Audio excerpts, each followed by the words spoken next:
Good morning, YouTubers. We're back in wonderful sunny Florida, and I'm working on a project for the Grady White right here. I need some panels to go under the dash, the consoles in the front. Got an idea of how I can make gel coated panels. Hope you enjoy the video. If you do, please like and subscribe, and thanks for watching.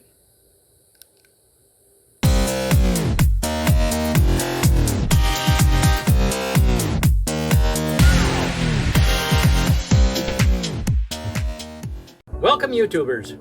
Here's what I'm doing. I need to make panels for the Grady White. What I wanted was, I looked at various things. Starboard, extremely expensive. I mean, unlike wood, doesn't rot, anything like that. I looked at half-inch. What did I use for the transom? It's the, can't think of the name right now. It's the black Kusa stuff. Kusa board. Again, extremely expensive. Well, mainly the Grady White 1984 was made out of plywood, and 1984 it's definitely lasted a few years. So what I was looking at, I've just as a test, I've taken a piece of plywood, and you'll see there is a piece of 1708 on the plywood. Now I've got a sheet right here. This is called, I don't know, I went to Lowe's, and this was a dry erase board. So I got this. I looked at several things. Here's my idea. I'm going to put Gelcoat on this piece of board, and this is just a piece of dry erase board that I put on top of a piece of plywood here. And my thought, I've got mold release wax, part all paste number 2. I've sat here and I've already put a couple of coats on here. It's nice and smooth. I was waxing this to take care of any initial imperfections, of which there are a couple. There are little pits and things. So my next thought, I have one of two thoughts. One, I've trimmed the 1708 here, done the edges on the plywood, which is what I would normally do. And I was thinking, just coat this with, first idea, just coat this with Gelcoat, and then take it and lay it down on the surface here to make it flat. My next thought was take and coat this with Gelcoat, and then put a layer with a brush on some Gelcoat on this surface, and then lay it down. Other thought I had was this surface. You know, 1708 is a little rough. It's a 17-ounce fiberglass. Third idea I had was either coat this with a layer of chop strand mat, or take and use laminating Gelcoat and put one coat on here and let it get tacky. Put a second coat on here, and then take and put Gelcoat with wax on here. Oh my God, an ant! Oh, isn't that terrible? Don't want to get an ant in my Gelcoat. So I was thinking, put one layer on here of laminating Gelcoat, wait for it to get tacky, again put a second layer on, and then brush on a layer on this mold right here of Gelcoat, and then put this face down and let it sit there and get hard. Of course, the gel coat I would put on the board here with a brush would be finishing gel coat, where the others would be laminating gel coat. Now, you could use laminating gel coat and then put something called sanding aid, styrene wax, in the gel coat. But I just happen to have 2-gallon jugs, one laminating gel coat and one finishing gel coat. So that's what I'm going to do. I'm going to think about this further. I'm going to wax this up one more time, and I'm going to do a clean on this to make sure it's perfectly clean, and then we're going to cover it with gel coat. Here's what I did. I coated my piece of wood here with gel coat, and I happened to have a gallon of gel coat with wax because I'm going to sand this. My concern was with the 1708. I don't know if you can see the pattern in this. I'm concerned that the 1708 that is on here would print through into the gel coat finish. Now, if you only had laminating resin, the other thing you could do is get something called sanding aid, and sanding aid is styrene wax. And according to the label, let me look, see what the label says.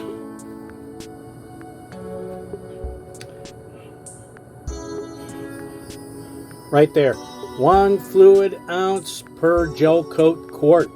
So very little sanding aids required.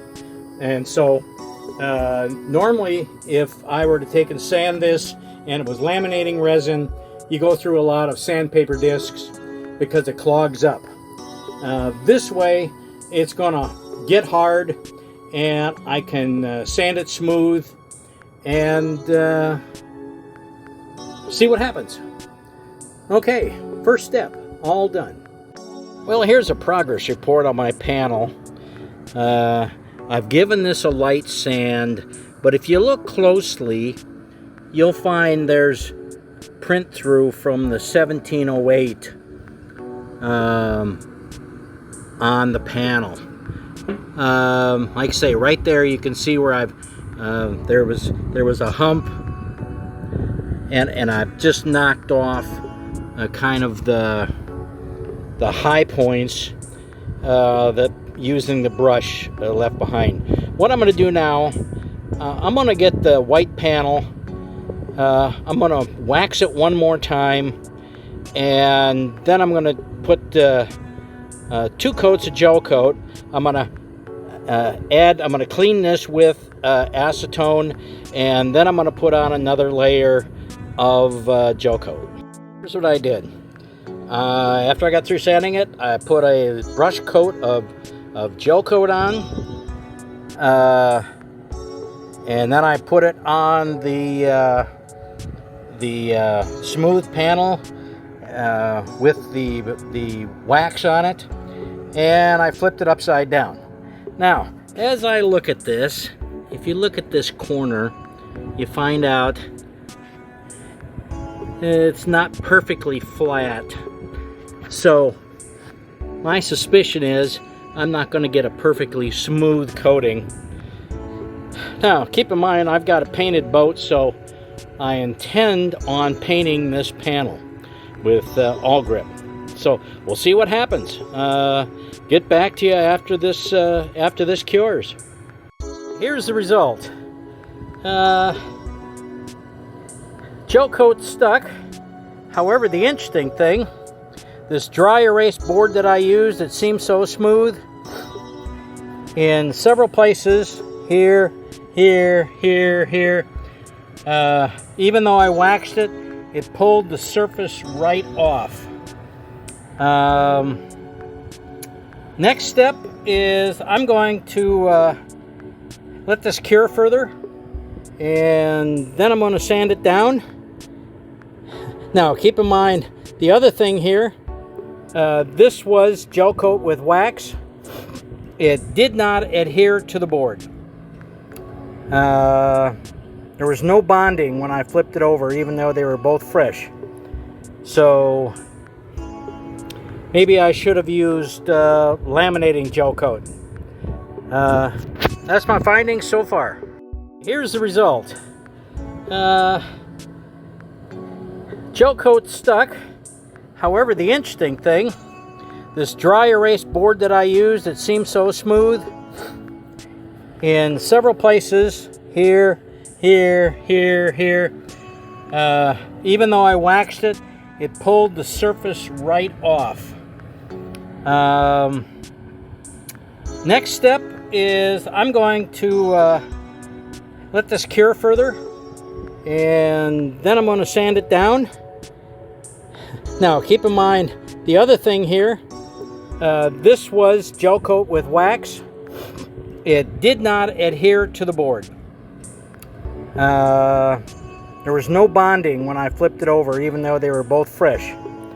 So maybe I should have used laminating Gelcoat. That's my findings so far. Okay, so I tried a melamine shelf coated with Gelcoat, and then I flipped over this little test panel, and you can see where it's flat. Basically, this melamine shelf made by particle board, it is perfectly flat, and my little test piece is not, which is typical of a piece of plywood. And you will find here that in these spots I have cured Gelcoat, and in these spots it's still sticky, which means I am coming to the conclusion, if you want to take a flat panel and coat it with Gelcoat, I mean, you can see where I've got some brush marks, which I could sand those out, and I could have a perfectly flat panel good for painting. The idea of here of putting it on a flat surface to get a flat, shiny finish probably isn't workable. A better approach is just take and put 3 coats of Gelcoat on your plywood panel. You know, basically, and I need something that'll hold screws. So I mean, I can't really use a Divinycell panel. Doesn't really hold screws, anything like that. So I've got to have some wood in it. Best way is just to coat it, sand it, and paint it. So that basically wraps up my video on my little experiment here on how to coat a flat panel. I'm going to say right now, I'm going to coat this with wax-based Gelcoat for no other reason than it will promote the curing. This is laminating resin I used, and it'll promote the curing, where you can see where it was flat and it was on, you know, where it used the flat surface. You like, right? I mean, you can see where it cured, which is what laminating resin does. If you deprive it of air, it will cure, and that's what the wax in a regular wax resin does. Is it rises to the surface and keeps the Gelcoat away from the air, and it causes curing. So that's my little experiment. What it comes up with, bottom line, 3 coats of Gelcoat over the 1708, and just take and sand it and paint it, and there you go. Hey, hope you enjoyed the video here. Let me summarize my little panel experiment here. First thing is, there's no shortcut to coming up with a smooth surface here. I've referred to a fellow Backyard Boat Works where he made a hatch out of plywood like this. And his approach was he made a mold, basically a flat surface. He brushed several coats of Gelcoat in it, put a layer of chop strand mat, put a layer of 1708. He had pre-prepared the panel with resin so it wouldn't suck up a lot of resin, and then he put on a fresh coat of laminating resin, and then he laid it face down in the mold and put a weight on it. I mean, that's basically making the panel. And of course it comes out nice and shiny, ready to be buffed, or you can sand it and you can paint it. Unless you're going to go through the way the original manufacturers made these panels, there's no real shortcut. If in my case, you know, what you can do is I coated this with 1708. You can take and put multiple layers of laminating Gelcoat on here. You can sand it down and you can buff it, but better yet, take and paint it with all grip or Elect Seal or one of these yacht coatings, and you'll have a nice shiny panel that you can use to cover a space up in your boat. And of course, you know, what a lot of people are doing today are using hybrid cores, things like this, but when it comes to holding screws, nothing better than a plywood panel. I hope you enjoyed this episode. I went over a lot of ways that you cannot come up with a great gel-coated surface. I mean, a lot of ways that don't work. But on the other hand, you know, if you just keep on coating this with Gelcoat and keep sanding it, you'll come up with a nice surface. I hope you found this helpful. If you did, please like and subscribe, and I'm going to take off and catch some dinner. Okay, thanks for watching.